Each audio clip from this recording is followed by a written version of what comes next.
അവസാനം ഒരു ട്വിസ്റ്റ് ഉണ്ട് മക്കളെ. എമ്മാതിരി മുതൽ വീഡിയോ എന്നറിയാമോ? ഒന്ന് കണ്ടു നോക്കിങ്ങളോ. 8ക്ക് 10 സ്പാനർ കിടത്താ.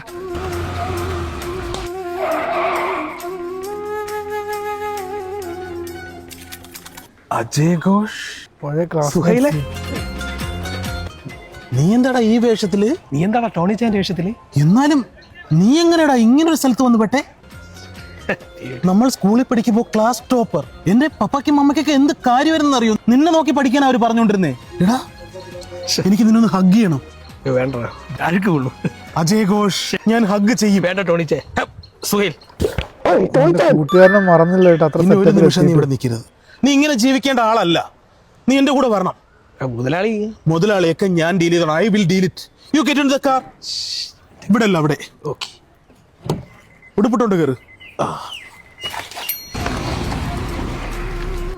അജയ് ഘോഷ്, നിനക്ക് ഈ കാണുന്ന വീട് ഓർമ്മയുണ്ടോടാ? ഇത് നമ്മള് രഘുത്തമസാന്റെ വീട് ഇല്ലേ? നീ മറന്നിട്ടില്ലല്ലേ ഒന്നും? ഇല്ല. വാടാ, നമുക്ക് സാറിനെ കണ്ടിട്ട് വരാം. സാറിന് നമ്മളെ കാണുമ്പോ എന്ത് അവരെ സന്തോഷമാവും. പഠിപ്പിച്ച അവരെ ആ ഒരു പഴയ മാഷിന്റെ വീട്ടിലേക്ക് എത്തിയാണ്.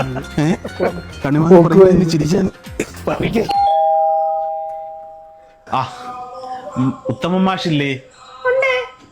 ആ, ഒന്ന് കാണാൻ പറ്റുമോ? കുട്ടികളെ മായേ വെള്ളം ആട്ടെ, നിങ്ങളൊക്കെ ഇപ്പൊ എന്ത് ചെയ്യുന്നു? ഞാൻ ഇപ്പൊ 7ഓളം മൾട്ടിനാഷണൽ കമ്പനിയുടെ MD ആണ്. ചൈനയിൽ ഇമ്പോർട്ടിങ് എക്സ്പോർട്ടിങ് ഉണ്ട്. ഫിൻലാൻഡിൽ എനിക്ക് നെറ്റ്വർക്കിംഗ് ഉണ്ട്. ഇവന്ത് ചെയ്യണേ? മൂഞ്ചിടക്കണേ ഒരു ചെരപ്പില്ലാതെ ഞാൻ റോഡിൽ നമ്മൾ വിളിച്ചോണ്ട് വന്നത്. ഇപ്പൊ എന്ത് ചെയ്യണ്ടാ? നിങ്ങളെല്ലാവരും പണ്ട് മൂലം സോറി സാർ, അങ്ങനെ പറഞ്ഞില്ല. ഗ്രേസ് മാർക്ക് കൊടുക്കണ ആണി അടിക്കണ്. ഇപ്പൊ എന്തരായി? പണിപ്പി ഞാൻ ഇരിക്കണ പൊസിഷൻ.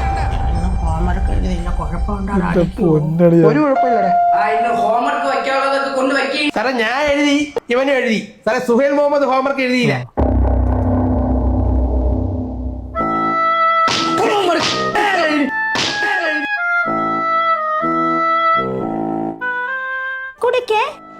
ഞാനിപ്പോ 7 days ആയോളൂ വന്നിട്ട്.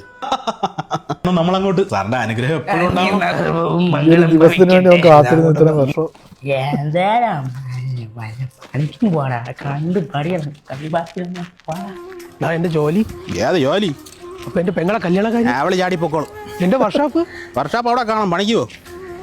എനിക്കൊരു പക ഉണ്ടായിരുന്നു, അതങ്ങ് തീർന്നു. പിന്നെ വർഷങ്ങളായിരുന്നു ചാടിക്കൊണ്ടിരുന്നില്ല നാടവനെ. ഞാൻ ഒറ്റയ്ക്ക് ഇരുന്ന പൈസ കൊണ്ടുവരാന്ന് പറഞ്ഞു. എമ്മാതിരി സീനൊക്കെ അല്ലേ.